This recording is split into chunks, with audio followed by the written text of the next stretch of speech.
Hola chicos, hoy revisaremos la clase 25 del quinto ciclo. Ya hemos terminado la retroalimentación.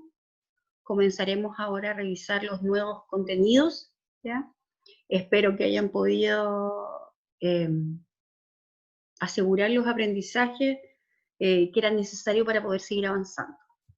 Bueno, el objetivo de esta clase, la número 25, es relacionar un texto narrativo con la visión de mundo que se presenta en la literatura contemporánea. Para comenzar, vamos a recordar un poquitito a qué se refiere el término visión de mundo. Bueno, en literatura, al término visión de mundo, se refiere la representación que hace de la realidad el autor de la obra que estamos leyendo.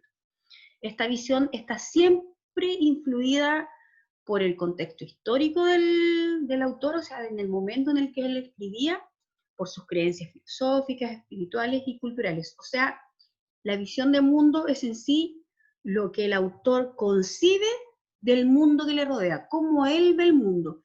Y esto obviamente va a estar influido por su educación, por sus creencias, por sus amigos, por las cosas en las cuales él participa. Esa es la visión de mundo, ¿ya? También para poder comprender un poquitito lo que vamos a ir viendo más adelante, es necesario que aprendamos sobre el existencialismo, ¿ya? ¿Qué es el existencialismo? Es, bueno, los pensadores existencialistas, entre ellos Jean-Paul Sartre, es la figura principal eh, y que considera que la existencia del hombre no tiene un significado valor, ¿ya? No tiene algo en sí mismo, no vale nada de por sí, ¿ya? Y que por lo tanto es el propio individuo, o sea, es el propio hombre quien debe buscar y construir un sentido a través de su propia experiencia.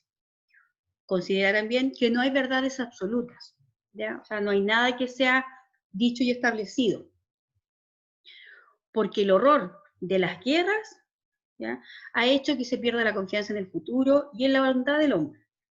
El postulado final de esta corriente indica que cualquier acción humana es absurda, inútil, ¿ya?, incluido el sacrificio y el sufrimiento. De modo que la vida en sí misma, ¿ya?, es absurda, ¿ya?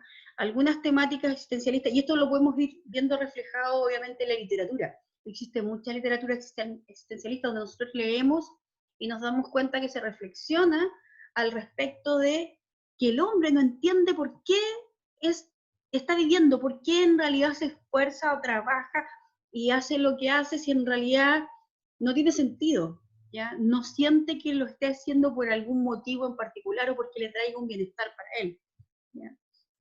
Entonces, algunas temáticas existencialistas son, lo que vemos en la literatura obviamente, angustia, contradicción, sinsentido, la muerte, la incomunicación, la irracionalidad, la falta, de verdades absolutas, entre otras cosas, ¿ya? Pero esto es lo principal que se puede observar en la literatura existencialista.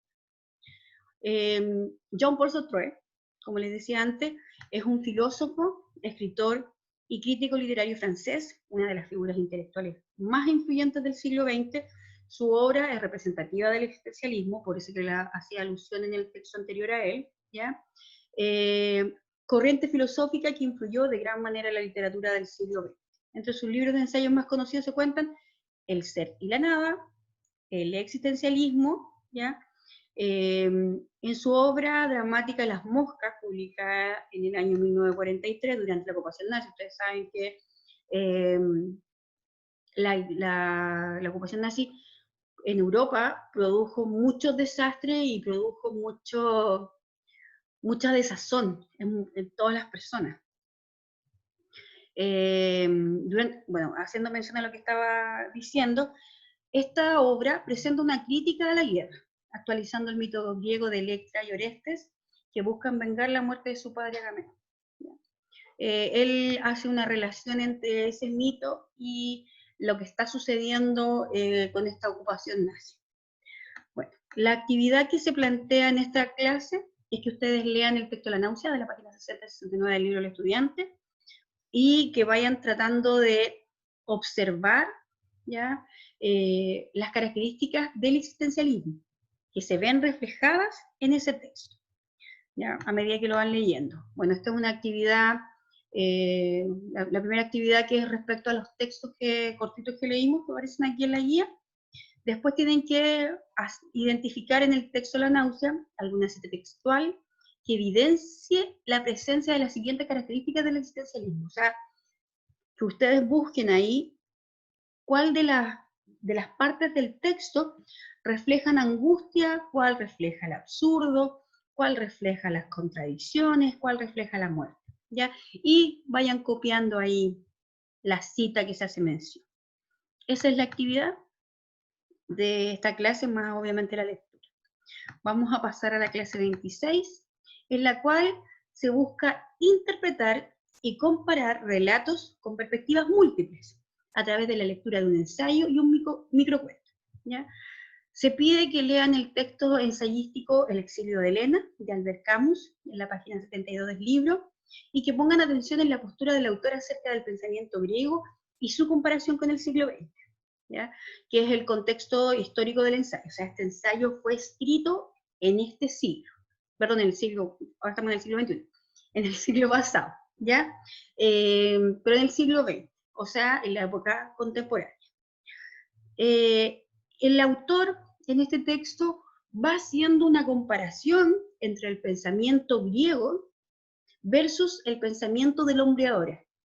Y va hablando de cómo esto discrepa, cómo entre comillas hemos perdido un poquito el sentido, ¿ya?, de las cosas, y va planteando diversas, no sé, preguntas o visiones al respecto de lo que, de cómo vamos mal en esta época contemporánea, y cómo como que hemos perdido el rumbo, un poquitito de lo que planteaban los griegos, ¿ya? La idea es que ustedes sean capaces de observar bien eso, y posteriormente desarrollen esta actividad que se plantea aquí, ¿ya? Y que ustedes sean capaces de reconocer la visión de mundo que está presentando el autor, después la tesis planteada, porque es un texto argumentativo, obviamente, el argumento que plantea el autor para apoyar esa tesis, y el respaldo, o sea, qué autoridad, a qué autoridades hace mención el autor para respaldar lo que él está planteando. Posteriormente deben leer el microcuento, que es un cuento mega cortito, que se llama El Pozo, de Luis Mateo, ¿ya?, de la página 73 del libro, y desarrollar las actividades número 2 y número 3. ¿Cuáles son esas actividades? Responder las preguntas, ¿ya?, que aparecen en el 2 y el 3. Y el 3 dice: crea un final para el cuento El Pozo, porque el cuento es cortito, y la idea es que ustedes sean capaces de ver esta visión de mundo, y sean capaces de interpretar, ¿ya?, la posición que se está planteando en ese microcuento, y a través de eso sean capaces de crear un nuevo final para este cuento. Esas son las dos clases, ¿ya?, cortitas, para no abrumarlos mucho con actividades. Eso, nos vemos, nos escuchamos en las próximas clases.